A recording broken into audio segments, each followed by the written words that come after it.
We just got a call for an emergency foster placement, but this is what the room currently looks like. So it's time to get to work. I'm gonna start by stripping the bed and putting some fresh sheets on. And for now, these 2 mattresses are just gonna go in the hallway and we're gonna deal with them later.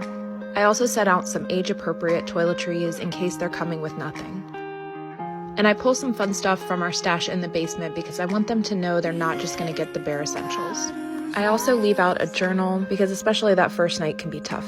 I'm also gonna leave out some snacks for their room. Kids in care can come with food insecurities, so we wanna make sure that's not an issue here. And of course, they're welcome to everything in the kitchen. And every kid is going to get a stuffy and a blanket that they can take with them. Today I'm going to respond to some common comments and questions in response to our video regarding our emergency placement call. And I'm going to start with this comment, and no hate to this person. This is an innocent question, but just to kind of shed some light on the situation. When we get a call for an emergency placement or more of a longer term placement, these kids are being removed from their families, from their homes, from their schools sometimes, from their friends, from their routines. They could either be coming from their primary family or an existing foster placement that is not working out. So not only do we not see a reaction from these kids, but we also don't expect one. And honestly, it makes me a little sad that me sharing a video of me just putting out some snacks or a blanket for a kid, it gets an overwhelming response that, oh my gosh, this is amazing. It really shows that we need to fix the culture of foster care. I think what you're asking is, how do I keep myself from wanting to keep the kids with us? And this question is very similar to, how do you not get attached? And right now I don't have any profound answer or response, but what I will say is that for most of these kids, they have parents and families who are doing everything that they can to get their families back together. When my husband and I decided to become foster parents, it was not because we had the intention to adopt in the future. We wanted nothing more than to love and care and support these kids for as long as what was necessary until their parents were able to bring them home. And from our experience, if you do it right and you're supporting the whole family, you still get to be a part of those kids' lives even when they return home. This is another great question, but unfortunately, I don't have a clear answer on this. What I would recommend is talk to your county or your agency that you are looking to foster in and ask them specifically what their policies are. If you're in a state that has legalized marijuana or you have the medical cards, that's a different story. I would assume that in those situations, you would be fine. But I also saw something that at the federal level, marijuana is still considered like a level 1, which means it's not allowed. So honestly, this is where it gets really, really confusing, and you don't know if you should be going by the federal or your county or your state. So that's why I would just be honest and ask your county.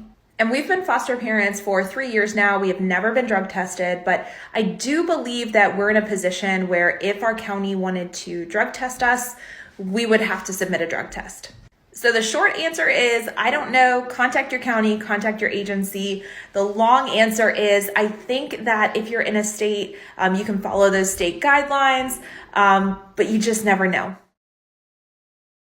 We keep in touch with all of the kids who've been placed with us, including some of our respite placements. And I attribute this to a couple of things. So we foster school age and older children. And so those kids, once you build a bond with them, they can talk to their family or their parents when they return home, and they can say, hey, can I give Whitney a call? Or, hey, do you think we could meet for lunch? Like, I've really been missing them. Maybe they want to do a sleepover because they're not missing us, but they're missing Darcy and Sawyer or Crosley, our dog. So they can really vocalize that. And then what goes along with that is also building the trust with the primary family. When you're supportive of the whole family, they're really going to see that you're in their corner, that you're rooting for them. And they're going to trust that you have the kids' best interest at heart. And so there's no reason to keep things separate. And this might not be the case in every circumstance, but that's how it's worked for us for all of our long-term placements.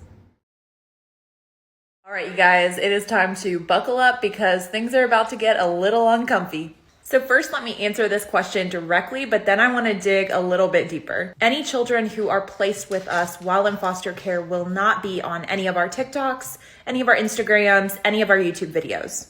If you've been following us for a while, you'll see that this is a little bit different because we used to include kids, but blur their faces and not use their names, not talk about any kind of behaviors or family situations, trying to maintain that privacy and confidentiality. However, this past year, we have made a shift, and so no kids in care are going to be on our videos. But now let's get a little bit uncomfortable because I only ever see these comments when there are kids of color in my videos. And the little boy Levi who was dancing with Darcy in this video, he's adopted and we are friends with their family. He was never in foster care. If you want to learn more about his story and their family, you'll want to follow Oh Wow Moment Mamas. I'm going to tag them in the comments below.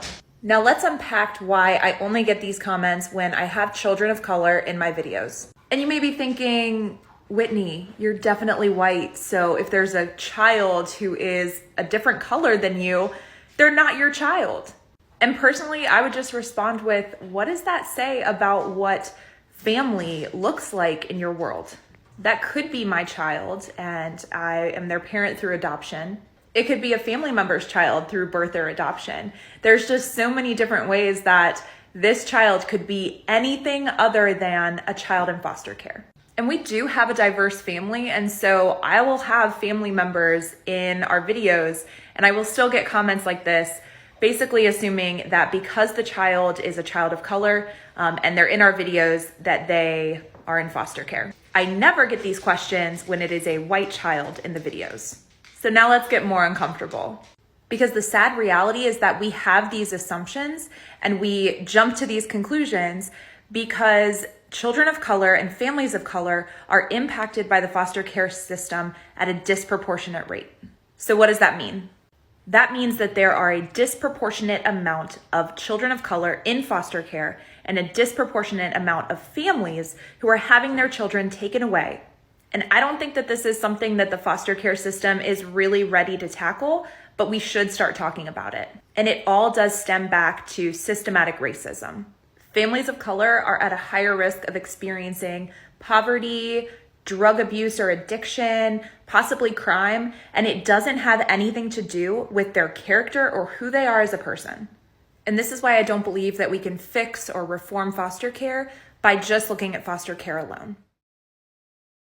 For our family, we actually prefer to take in teen placements, and we'll also do school age as well. And for your second question of do most foster parents accept teenagers, that's going to depend on where you are. So for us in our area, we have a lot of foster parents who have, beds and space available for the younger kids. So we're talking toddlers, infants, all that fun stuff. In our area, there is a higher need for school age and teen foster families. And that's why I have always been pretty vocal about, being open to teen placements. And of course, Brittany with Foster the Teens, she does an incredible job of advocating for being there for the teens. But interestingly enough, I have actually found in different areas, there's a higher need for infant foster families. And I was watching a documentary about foster care. It's a little bit dated, but still super applicable. And they were talking about how in that specific area, there was no one who could take in babies. And so babies were much, much harder to place. So generally speaking, from my experience, I would say most foster parents don't necessarily open their home up to teens. We hope that that is changing. We hope that that trend is changing. I think it has a lot to do with some misconceptions about teens. And honestly, I think that teens are the most fun to foster. I think that, you can be such a role model for them and you don't have to be, putting them in timeout or changing diapers. And as you can see, this is a 2.5-year-old just yelling at me. So yeah. And this is my child, by the way. This is my child. He is a little terror. And since we have 2 young kids, almost 3 and almost 6, that's also part of the reason why we're excited to take in teens. And also when it comes to fostering teens, a lot of potential foster parents will say, oh, I can't foster because I'll get too attached. And then they go home and, yes, that is the reality. You will get attached and you will have to say goodbye most often. But what's cool about teens and school age kids is that they have a voice. And so if you build a relationship with them, they can go home and talk to their parents about, hey, can I still visit, Whitney? And, can we go to lunch? And you can kind of keep that bond open. And of course, that may not always be the case, but I feel like there's a higher likelihood versus if you're fostering young kids. There's a chance that they won't remember you. A 2-year-old, I don't know, is going to remember who is changing their diapers. So anyway, that's my perspective. No hate to this commenter. This is just kind of a question I get a lot. So I wanted to use this as an opportunity to talk a little more in depth about attachment and saying goodbye. So yes, we get attached to all the kids. We love and care for them, and they have a special place in our hearts. All of the children who have been placed with us have moved on in some form or fashion, and we are still in contact with all of those children. So honestly, our family just keeps growing the more we foster, the more kids and families that, we grow to love and care and support for. They're still a part of our lives. And again, no hate to this commenter, but saying that it's hard to let go basically is implying that we had some form of ownership over these kids, or that we are entitled for them to continue to be a part of our lives. Foster parents fill a child and family's need for support for a short amount of time. That's it. And we're okay with that. When we first started our foster licensing process, we had a toddler, and I was either pregnant or we were still planning on having another child. And I will admit, at first, I thought this same thing. So please don't feel bad for sharing this, but I did want to take this opportunity to talk about how over time we realized that this was really just a misguided thought and feeling, and kind of where we're at now. So this fear, I think, stems from the belief that kids in foster care are going to act out and have troubling behaviors.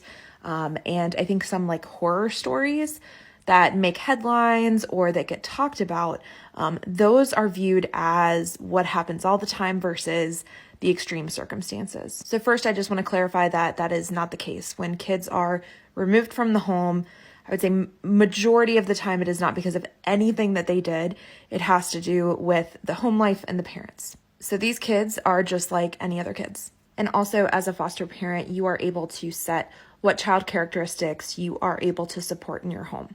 So take us, for example, because we have 2 younger kids, there are certain behaviors or challenges that if a child has exhibited, we would not be the best home for them. And something we learned in training is that your home is a safe space for everyone in the home. And that includes you as the caregiver and any children, whether biological, adopted, or other foster kids. So let's say we got a call for a 10-year-old who is, on the autism spectrum, and, they struggle with violent outbursts. We can all agree that's not the child's fault, but we also acknowledge that we probably wouldn't be the best home for that child, because we're juggling 2 other young children, and we want to make sure everyone, including that child who would be placed with us, would be able to remain safe. So I guess what I'm trying to say is you will have a choice, and you are able to say no if you feel like that placement wouldn't be a fit. And to be fair, sometimes you'll get a placement call and they won't have any information about the child or their behaviors. And in that situation, you will have a choice to say yes and, basically take that risk that maybe they'll have a behavior that you can't support. At the same time, you can also say no until you get a call that has all the information for you to make a solid decision. And at the end of the day, these kids have been through traumatic experiences. And so, yes, there might be some challenging behaviors. And that's why being trained as a trauma-informed parent is incredibly helpful.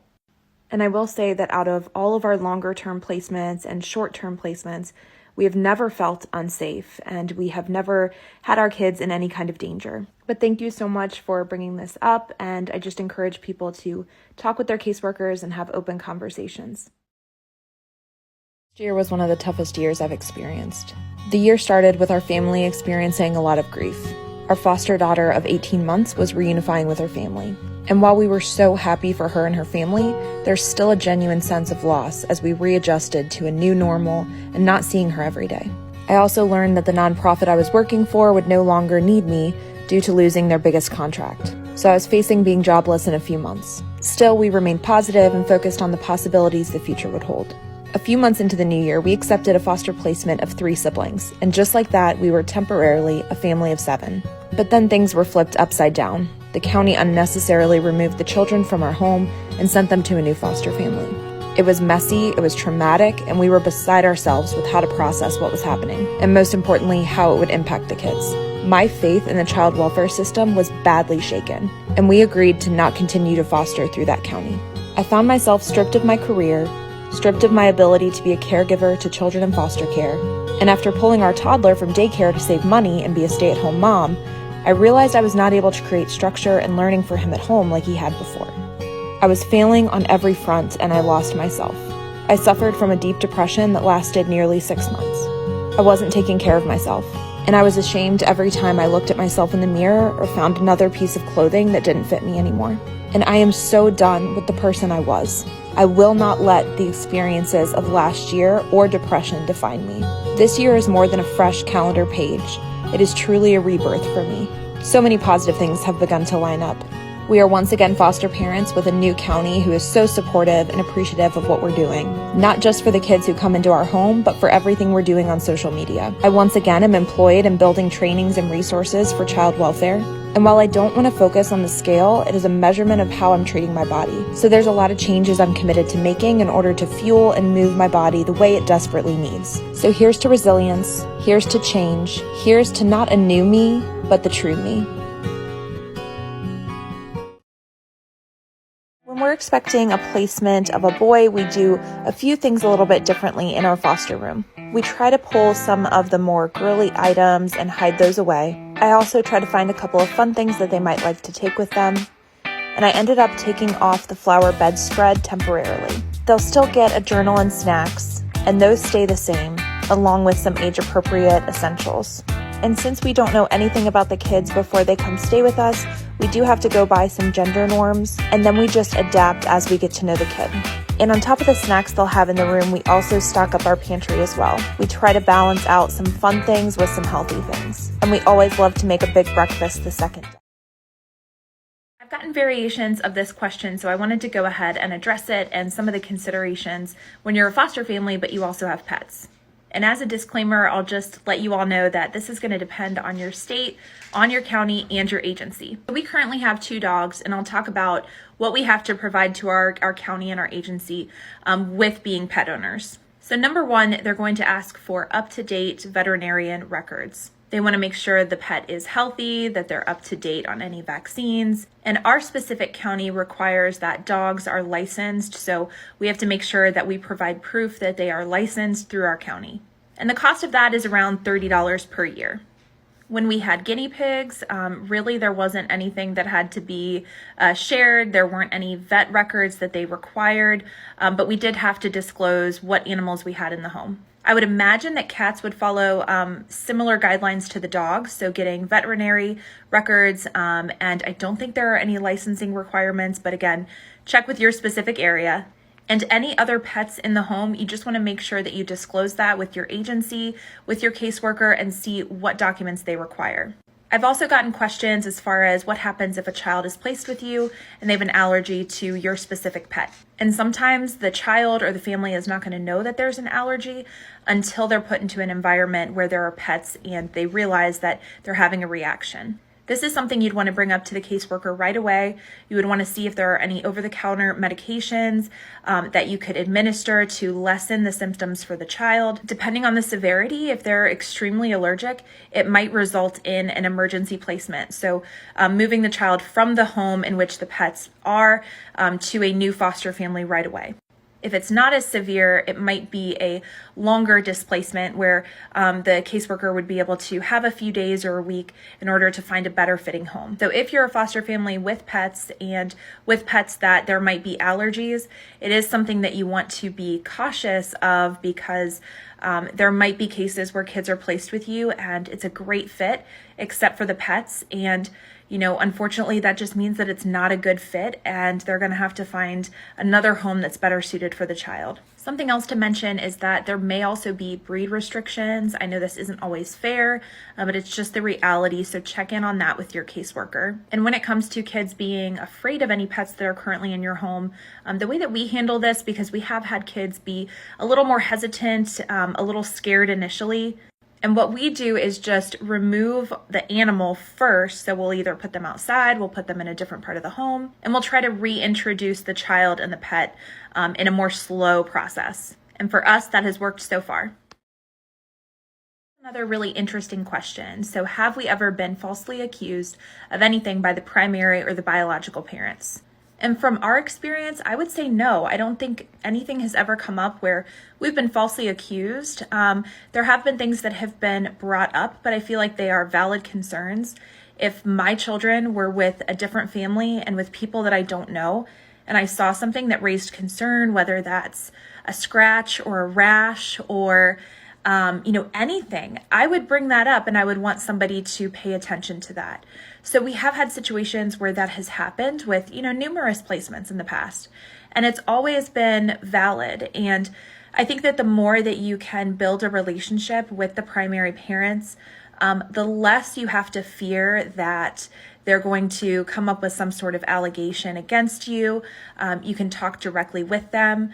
So for example, if you are noticing something on the child and you can just send a quick text or give a quick call to, the mom and say, hey, I noticed that there's this irritation. Is this common? And, how do you treat it? Starting to build that trust, it really helps with these types of situations. And I do want to acknowledge that there might be situations where you are truly falsely accused and you feel like it's unfair and that it's unwarranted. But I think that it's important in these situations to meet the primary parents with compassion and empathy and just try to understand that they're in a really difficult position. They have no power. They have no decision-making power. They care about their children deeply.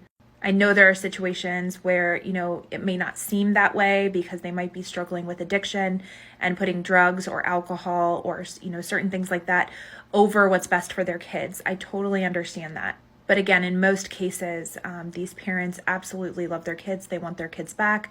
They're doing what they can to fight for them. And so in an act of desperation, they might falsely accuse, trying to do anything that they can to get their kids back with them. Does it make my life more difficult as a foster caregiver? Yes, of course. Do I understand it? Absolutely. So my advice is to really try to build trust and open communication with the primary family when it's possible. I know it's not always going to be possible depending on the situation. Also, as you build rapport with your agency and your caseworkers, they're going to know if there's some kind of an accusation, if it sounds like you or if it doesn't really sound like you. And so they'll investigate. Of course, they're required to do that, but they'll better understand you. And that usually helps alleviate any initial fear that kids are going to be displaced. So I hope that helps.